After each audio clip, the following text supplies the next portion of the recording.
বুধবার পশ্চিম ত্রিপুরা লোকসভা আসনের জন্য বাড়ি বাড়ি গিয়ে ভোট গ্রহণ শুরু হয়েছে। চলবে আগামী 12 এপ্রিল পর্যন্ত।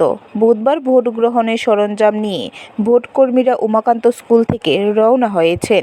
14 বাদারঘাট বিধানসভা কেন্দ্রে সেক্টর অফিসার অশোক দেববর্মা জানান, বুধবার অর্থাৎ 10 এপ্রিল থেকে শুরু হয়েছে ভোট গ্রহণ প্রক্রিয়া, চলবে 12 এপ্রিল পর্যন্ত।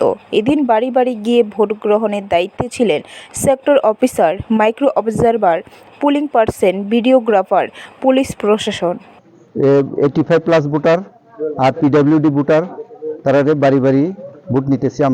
আমরা এখানে সেক্টর 2-তে 22 জন এরকম ভোটার আছে। কদিন ধরে নেবেন আপনার ভোট? আমরা আজকে যদি শেষ না হয় 10 তারিখ এবং আগামীকাল বন্ধ, পরের দিন 12 তারিখে আবার ভোট নেব। আজকে আমাদের যদি 22টা শেষ হয়ে যায় তাহলে আমাদের আর 12 তারিখে নেওয়া দরকার নেই। আপনার টিমে কতজন আছেন? আমরা টিমে আছে মাইক্রো অবজারভার, এরপরে আছে। ব্যুরো রিপোর্ট, খবর ত্রিপুরা।